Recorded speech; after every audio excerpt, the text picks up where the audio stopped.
Very good morning. मैं अमन sir आप सबका एक बार पुनः इस ठंडी की सुबह में स्वागत करता हूँ। और जहाँ तक हम लोगों ने शाम को इवनिंग में क्लास छोड़ा था, आज की क्लास फिर से स्टार्ट करने जा रहे हैं। और यहीं पे मैंने स्टॉप किया था, इसके आगे की कहानी मैं शुरू करने जा रहा हूँ। तो इत्मीनान से देखिए, मैंने सबको समझा दिया था कि ये सब क्या है, कलेक्टिव नाउन है।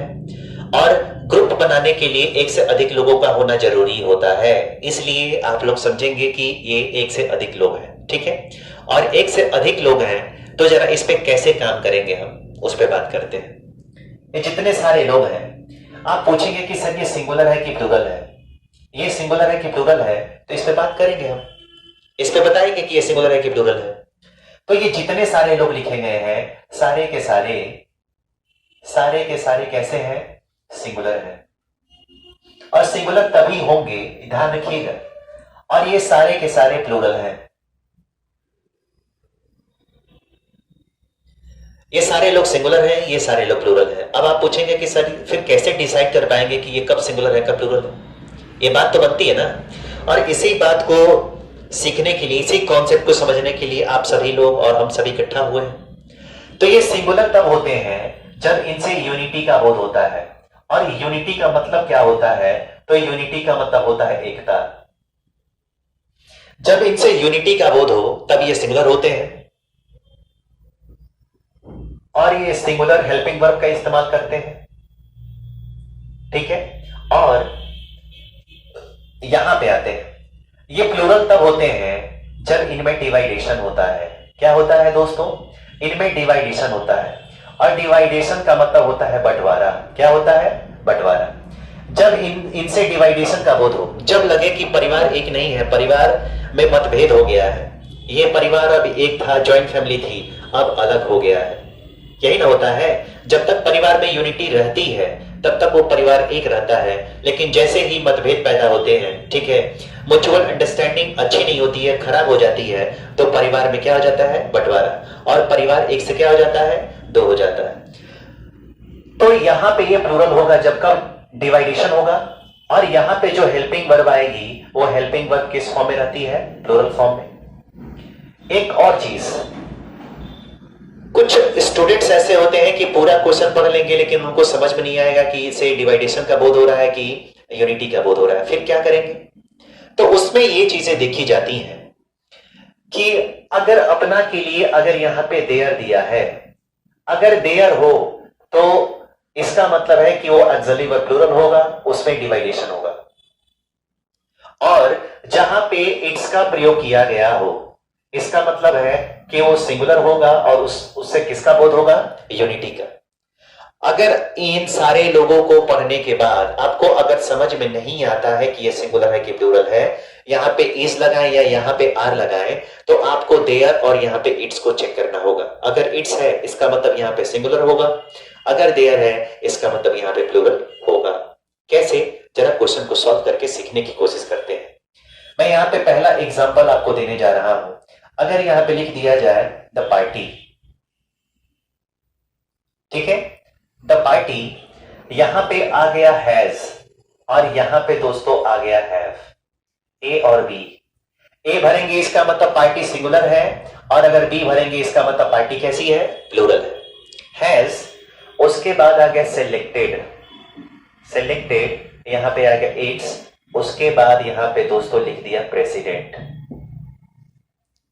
ध्यान से, the party has selected it's president होना चाहिए था, या the party have selected it's president होना चाहिए था। मैंने कहा कि अगर हेल्पिंग वर्ब को चूज करने में अगर आपको कोई प्रॉब्लम हो रही हो, इसका मतलब है कि आप इट्स को और यहां पे देयर को देख लो। अगर इट्स है इसका मतलब हेल्पिंग वर्ब सिंगुलर होगा, और यदि देयर है इसका मतलब हेल्पिंग वर्ब कैसा होगा, प्लूरल। अगर यहां पे इट्स है इसका मतलब यहां पे हैव नहीं होगा, यहां पे क्या होगा, हैज होगा। हैव नहीं होगा, हैज होगा। और यदि यहां पे अगर हम दूसरा यहां पे चीज लेते हैं, दूसरा क्वेश्चन करते हैं, अगर यहां पे आ गया द पार्टी, क्या आ गया, द पार्टी, फिर वही आपको ऑप्शन देते हैं हैज, और यहां पे ऑप्शन आ गया हैव, ए और बी। अगर आपको लगे कि यूनिटी है तो हैज होगा, अगर आपको लगता है कि डिवाइडेशन है तो क्या होगा, हैव होगा। ठीक है, हैव, उसके बाद आ गया डिवाइडेड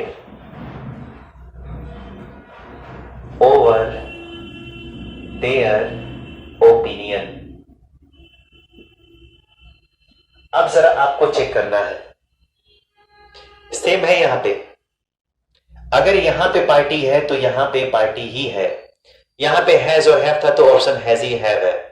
सब कुछ बदल गया, लेकिन यहां पे इट्स था तो हमने यहां पे हैज कर दिया, लेकिन यहां पे किसको रखा गया है, यहां पे हमने देयर को रखा है, क्योंकि यहां पे डिवाइडेड है। और जहां पे डिवाइडेशन होगा वहां पे देयर ही ना होगा। और हेल्पिंग वर्ब कैसी होगी, तो हेल्पिंग वर्ब प्लूरल फॉर्म में होगी। इसका मतलब अब यहाँ पे हैज नहीं, यहाँ पे आपको किसका इस्तेमाल करना होगा, आपको यहाँ पे हैव का इस्तेमाल करना होगा। तो देख लीजिए, ये जितने सारे लोग हैं, ये जितने सारे लोग हैं, आप एक चीज और याद रखिए, आपको इसमें कभी एस नहीं लगाना है, आपको एस नहीं लगाना है, न इसमें आपको आईईएस लगाना है। ये खुद ही सिंगुलर है और खुद ही प्लूरल है। ठीक है, अब कुछ लोगों के मन में डाउट होगा, जी मैं बिल्कुल समझ रहा हूं। अगर किसी के मन में डाउट है कि अगर इट्स और देयर नहीं दिया होगा तब कैसे डिसाइड करेंगे कि ये सिंगुलर है कि प्लूरल है, इसका भी उपाय है। ऐसा कोई बीमारी नहीं है जिसका इलाज नहीं है। अगर यहां पे लिख दिया जाए द पार्टी, पार्टी आ गया फिर ना, द पार्टी, यहां पे आ गया इज और यहां पे आ गया आर। अगर आपको लगता है कि यूनिटी शो हो रही है तो इज भरिए, और लगता है कि डिवाइडेशन शो हो रहा है तो आर भरिए। इज, यहां पे आ गया disagree, dis A G R double agree with this problem. अब देखिए, मैंने यहां पे सब कुछ बदल दिया है, मैंने यहां पे सारी चीजें बदल दी हैं। न इसमें इट्स है न इसमें देयर है, कहीं कुछ नहीं है। लेकिन सेंटेंस में कुछ ना कुछ ऐसे वर्ड्सों का इस्तेमाल होता है जिसको आप पढ़ेंगे तो समझ में जरूर आ जाएगा कि ये सिंगुलर यूनिटी शो हो रहा है कि डिवाइडेशन। अगर यहां पे दोस्तों लिखा गया है डिसएग्री, डिसएग्री का मतलब होता है असहमत। क्या होता है, असहमत। अगर आप असहमत हैं, इसका मतलब है कि आप में बंटवारा है कि एकता है, आप कहेंगे कि बंटवारा है। अगर आप सहमत नहीं है, सहमत नहीं है, इसका मतलब कि आपस में क्या है, मतभेद है। और मतभेद होने का मतलब है, ठीक है, मतभेद होने का मतलब है कि वो क्या है, डिवाइडेशन है। और डिवाइडेशन है, इसका मतलब हेल्पिंग वर्ब कभी सिंगुलर नहीं होगा, क्या होगा, प्लूरल। इसलिए यहाँ पे इज नहीं, यहाँ पे किसका इस्तेमाल करेंगे, यहाँ पे हम आर का इस्तेमाल करेंगे। समझ पा रहे हैं इस बात को? इस बात को हमेशा इत्मीनान से समझिए और क्वेश्चन को सॉल्व करिए, तब जाके आप समझ पाएंगे कि पढ़ाई क्या होती है। ठीक है, उम्मीद करता हूं मेरे प्यारे छात्रों, मेरे प्यारे विद्यार्थियों, कि ये फंडा आपको समझ में आया होगा। और समझ में अगर आ गया हो, मैं इंग्लिश को एकदम हिंदी की तरह लेके चल रहा हूं कि जितने भी स्टूडेंट हैं जिनको इंग्लिश से डर लगता है, वो थोड़ा डर खत्म हो जाए। डर खत्म हो जाए, उसके बाद इंग्लिश टू इंग्लिश भी पढ़ने में कोई खराबी नहीं है। ठीक है, चलिए, अगर ये हो गया तो जरा हम चलते हैं। हम पहला तो पढ़ लिया, और पहला पढ़ने के बाद अब जरा चलते हैं हम दूसरे पे। किस पे चलते हैं, दूसरे पे चलते हैं। दूसरा कैसे करेंगे ये भी देखना है। चलिए फिर बढ़ाते हैं आगे। पहला पढ़ लिया, अब दूसरा प्रकार पढ़ना है।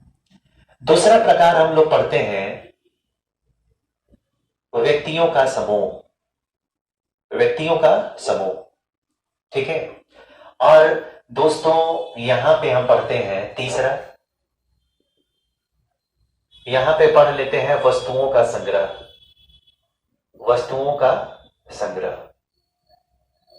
ठीक है, पहला भी पढ़ा वो व्यक्तियों का समूह ही था, लेकिन ये थोड़ा अलग कैटेगरी का है। अगर दोस्तों यहां पे लिख दिया जाए ए ग्रुप ऑफ पीपल, जैसे मैं बताऊं उसको समझते जाइए। यहां पे आ गया ए गैंग ऑफ रॉबर्स।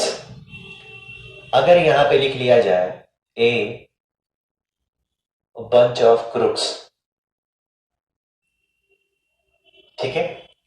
अगर यहां पे आता है an ARMY, army of soldiers, ठीक है। आप यहां पे देखते जाइए कि कैसे यहां पे मैंने लिख दिया एक क्लास ऑफ, यहां पे आ गया स्टूडेंट्स। ठीक है, अब जरा जितने लोगों को मैं अंडरलाइन करूं आप उस पर ध्यान दीजिए। ये पहला है, ये दूसरा है, ये तीसरा है और ये कौन सा है, चौथा है। ठीक है, और एक चीज और याद रखेंगे, पहला और यहां पे तीसरा, ठीक है, नेवर चेंज, नेवर चेंज, कभी नहीं बदलता। और यहां पे दूसरा और यहां पे आ गया चौथा। ठीक है, दूसरा चौथे के हिसाब से और चौथा किसके हिसाब से, दूसरे के हिसाब से बदलता रहता है, बदलता रहता है। अब देखिए, पहला पहला और तीसरा ये कभी आपको बदलेगा नहीं, लेकिन अगर यहां पे ग्रुप है तो यहां पे पीपुल को रखा गया है, यहां पे रॉबर्स है तो यहां पे गैंग को रखा गया है, यहां पे बंच है तो क्रूक्स को रखा गया है, सोल्जर्स है तो आर्मी को रखा गया है, क्लास है तो स्टूडेंट रखा गया है। इसका मतलब है कि दूसरे के हिसाब से चौथा बदलता है और चौथे के हिसाब से दूसरा बदलता है। एक चीज हो, अगर चौथा है तो चौथा ऑलवेज, ऑलवेज प्लूरल ही रहता है। ये जो चौथा शब्द आएगा, ये जो चौथा शब्द आएगा वो चौथा शब्द, ठीक है, ऑलवेज कैसा होना चाहिए, प्लूरल होना चाहिए। अब आप पूछेंगे कि सर प्लूरल क्यों होना चाहिए? प्लूरल इस वजह से होना चाहिए क्योंकि अगर ग्रुप बनाना है तो एक आदमी से ग्रुप नहीं बनता है, बहुत सारे लोगों का होना कंपलसरी है। इसलिए ये जो 4 नंबर का क्वेश्चन है, 4 नंबर का जो वर्ड है हमेशा कैसा रहना चाहिए, प्लूरल रहना चाहिए। ठीक है, एग्जाम में क्या करेगा, पहला दूसरा तीसरा दे देगा तो चौथा खाली जगह छोड़ देगा। ध्यान से सुनिए, एग्जाम में क्वेश्चन देता है ए ग्रुप ऑफ पीपल, तो ए ग्रुप ऑफ देगा, पीपल छोड़ देगा। चाहे अगर दूसरा दिया है तो चौथा छोड़ देगा, यदि चौथा दिया है तो दूसरा छोड़ देगा। यानी दूसरे और चौथे में से कोई ना कोई एक फिल इन द ब्लैंक्स का क्वेश्चन बनेगा, और अगर आपको याद होगा तो ही आप इसको कर पाएंगे, अदरवाइज आप कर नहीं पाएंगे। ठीक है, चलिए अब जरा बात करते हैं वस्तुओं का संग्रह। यहां पे आ गया a bunch of keys, a bunch of keys. यहां पे आ गया ए बंच ऑफ, यहां पे आ गया ग्रेप्स। ठीक है, यहां पे आ गया a bouquet of flowers, a bouquet of flowers. ठीक है, यहां पे आ गया a library of books, a library of books. ठीक है, एटसेट्रा एटसेट्रा एटसेट्रा। अब जरा बात करते हैं, यहां पे पहला है, यहां पे दूसरा है, यहां पे तीसरा और यहां पे चौथा। तीसरा और दूसरा, ठीक है, नेवर चेंज, नेवर चेंज। ये जो 4 नंबर का है, ये 4 नंबर का जो क्वेश्चन आएगा वो कैसा रहेगा, ये ऑलवेज प्लूरल होगा, ये ऑलवेज प्लूरल रहेगा। और दूसरे के हिसाब से, दूसरे के हिसाब से चौथा और चौथे के हिसाब से दूसरा, ये क्या रहता है, बदलता रहता है। ठीक है, अगर क्वेश्चन में दूसरा दिया है इसका मतलब चौथा नहीं दिया रहेगा, और चौथा दिया है इसका मतलब दूसरा नहीं दिया रहेगा। ये चीजें आपको ध्यान से देखनी पड़ेंगी, समझनी पड़ेंगी। ठीक है, और दोस्तों एक चीज और याद रखिए, ये जो दूसरा और तीसरा टाइप पढ़े हैं, दूसरा और तीसरा टाइप अगर आपने पढ़ा है तो ये आपके लिए ऑलवेज, ऑलवेज सिंगुलर ही रहते हैं। ये आपके लिए ऑलवेज सिंगुलर होंगे, और ऑलवेज सिंगुलर का मतलब है कि इसके साथ जो आने वाली ऑक्सिलरी वर्ब होगी वो हमेशा कैसी रहेगी, सिंगुलर फॉर्म में होगी, वो कभी प्लूरल फॉर्म में जाने की कोई संभावना दूर दूर तक नहीं है। अगर इस पे क्वेश्चन आएगा तो सिंगुलर फॉर्म में ही आएगा, कभी प्लूरल फॉर्म में नहीं आएगा। कैसे, जरा उस क्वेश्चन को भी समझने की कोशिश करते हैं। जरा मैं इसको हटा देता हूं यहां से। ठीक है, यहां पे थोड़ी सी स्पेस बना लेता हूं ताकि आपको मैं समझा सकूं कि सर क्वेश्चन कैसे आता है। अगर यहां पे क्वेश्चन आ गया ए, यहां पे आ गया टीम ऑफ, यहां पे आ गया प्लेयर्स, यहां पे आ गया इज और यहां पे आ गया आर। उसके बाद दोस्तों यहां पे मैंने लिखा प्लेइंग वेल। क्या लिखा मैंने? Playing well. अब जरा देखिए, टीम की बात हो रही है यहां पे ना। ऑफ जो होता है तो ऑफ का राइट हैंडर, ये तो प्लूरल ही रहेगा चौथा शब्द, फोर का पी यानी कि चौथा प्लूरल। इसका जो लेफ्ट हैंड होता है और सिंगुलर होता है उसी के पहले ए का प्रयोग करते हैं ना। इसका मतलब है कि हम बात इसी की कर रहे हैं और ये कैसा है, तो ये आपका टीम सिंगुलर है। ठीक है, इसलिए इस प्रकार के क्वेश्चन में कभी आर नहीं होता है, वो हमेशा कैसा रहता है? इज रहता है, कभी प्लूरल हो ही नहीं सकता है। अब जरा दूसरा क्वेश्चन देखिए, अगर यहां पे आ गया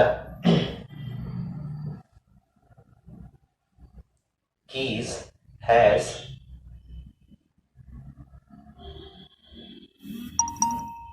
बीन और यहां पे आ गया लॉस्ट। पहला दे दिया, तीसरा दे दिया, चौथा दे दिया, दूसरा क्या कर दिया? दूसरा यहां पे मिसिंग है, दूसरा यहां पे मिसिंग है। क्वेश्चन में अब ऑप्शन क्या देगा? यहां पे आपको बना के दे दिया गैंग, दूसरा बना के दे दिया यहां पे ग्रुप, तीसरा बना के दे दिया यहां पे बंच, और डी बना के दे दिया यहां पे बुके। ठीक है, अगर आपको याद है तो यहां पे अगर कीज लिखा है तो कीज के लिए किसका इस्तेमाल किया गया है? बंच का नाम। इसका मतलब है कि यहां पे कीज है तो यहां पे गैंग नहीं होना चाहिए था, ग्रुप नहीं होना चाहिए था, यहां पे बुके नहीं होना चाहिए था। यहां पे आपका आंसर क्या होना चाहिए था? आपका आंसर यहां पे बंच होना चाहिए था। देख रहे हैं आप लोग, ऐसे छोटे छोटे तरीके, छोटे छोटे सिस्टम, सिस्टमैटिक तरीके से यदि हम समझने की कोशिश करें तब जाके इंग्लिश को हम एक सबसे आसान, ठीक है, सब्जेक्ट बना पाएंगे। उम्मीद करता हूं कॉमन एंड कलेक्टिव नाउन के कॉन्सेप्ट आपको अच्छे से क्लियर होगा। अगर क्लियर होगा तो क्वेश्चन को अच्छे से लगाइए, सॉल्व करिए। ठीक है, और जितने लोग रजिस्ट्रेशन करा चुके हैं मैंने उनको सारी चीजें भेज दी हैं, मैं उनके आंसर का वेट कर रहा हूं। कई सारे लोग भेज भी चुके हैं, अच्छा स्कोर किया है उन्होंने, और मैं चाहता हूं कि अच्छा स्कोर करते रहें और आने वाले दिनों में एक सफल इंसान बनके मेरे सामने प्रस्तुत हों। इन्हीं शब्दों के साथ आज की क्लास यहीं पे स्टॉप होती है। बाय।